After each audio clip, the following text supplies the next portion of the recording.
Good evening. Hello guys, this is Prakash Najari नोंथांमोना नायदों PM Setup Channel.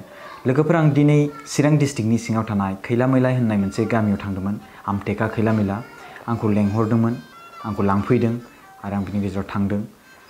थांनायनि जाहोना जाबाय सासे फरायसुलि हिनजावसा गथ'आ गोबां गाज्रि लोमजादों आरो बेनि बैसोआ 20-21 फोर्थ सेमिस्टाराव फरायगासिनो दंमोन। खैलामैला गामिनि मोननै किडनिका डेमेज जानाय ओमफ्राय बेखौ डायालिसिस खालामनांगौ होननानै बुंदोंमोन। बेखौ हस्पिटालावबो लाना थांबाय। बे हिनजावसानि गोबां लोगोफ्रा बेखौ नायनो थाखाय आरो बेखौ मदद खालामनो थाखाय फैदोंमोन। गोबां जोगोनो।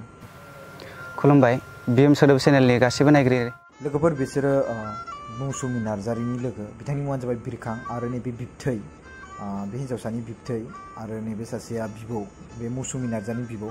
जाय बेमार जादों बे हिनजावसानि मुङानो जाबाय मौसुमि नार्जारि। बिथांनि बैसोआ 20-21 फोर्थ सेमिस्टाराव फरायोमोन बेंटल कलेजावहाय।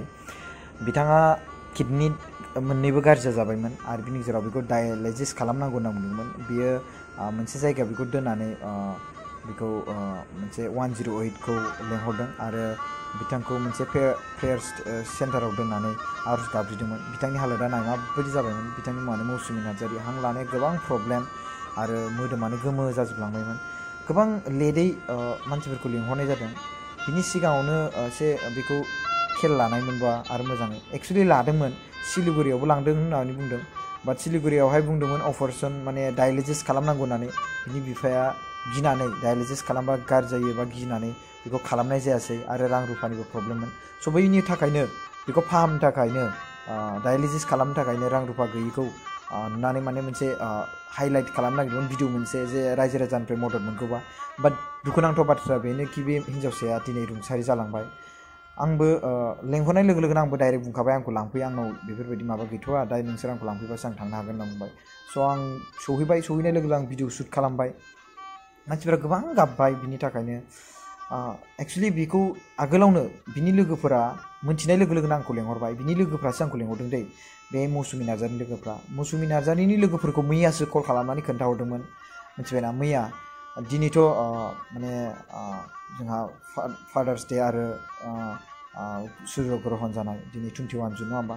बिनि उनाव कल खालामनानै 108 खौ लेंहरबाय आरो बे गेजेराव समावहाय बिनि बिफाया गोबां माखासे बाथ्रा बुंदोंमोन, बाट अब्लाबो बिनि लोगोफ्रा माने बेखौ 108 आव लांनो नागिरबाय।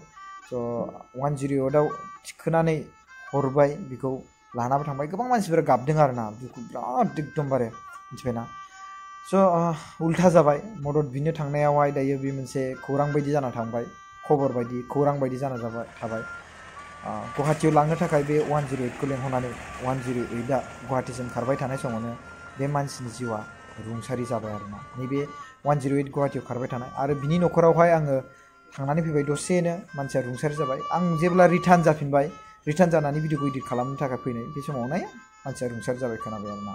बे हिनजावसानि न'खर गोबां माने बेखौ फाहामनायाव हा फाननानै 1 बिगा नामा थाबावनाय बे जायगायानो। आं इसोरनियाव बेखौनो आरज गाबज्रियो कि मौसुमि नार्जारिया सोरगोआव आलो गोजोन थाहैनो हाथों। बिनि गोबां लोगोफ्रा बेखौ मदद खालामनो थाखाय फैदों, मिथिबायना? बिराद जमा बाइक लानानै स्कुटि लानानै फैदों बेखौ नायनो थाखाय, बेखौ मदद खालामनो थाखाय। माखासे रां कालेक्सन खालामनानैबो होबाय आरो बिनि गेजेरावहाय जेसेबांखिनि माखासे रां, बेखौबो माखासे दैदेनगिरिफोरनाव, लिडारफोरनाव बिनानै, माखासे फोरोंगिरि स्टुडेन्टफोराव बिनानै बेखौ फाहामनो थाखाय नाजादोंमोन। बिथांखौ गुवाहाटिसिम लांगौमानिनो बिथांनि जिउआ दिनै रुंसारि जालांबाय। दुखुनांथाव बाथ्राया बेनो आरो आं बिनि उइटनेस जानानै थाबाय आरो मोनसे खौरां जानानै थाबाय आरो आं मोनसे बिनि उइटनेस बायदि जानानै थाबाय। बेनो बिनि न'खरा, मौसुमिनि न'आ बेनो आरो लोगोफोरा गोबां जमा जानानै फैदोंमोन बेखौ फाहामनो बा बेखौ नायनो थाखाय आरो बिनि माखासे रां रुफाखौबो कालेक्सन खालामनानै होनो नाजादोंमोन। दुखुनांथाव बाथ्राया कि बिथाङा रुंसारि जालांबाय। सोरगोआव आलो गोजोन थाहैथों। गोजोन्थों।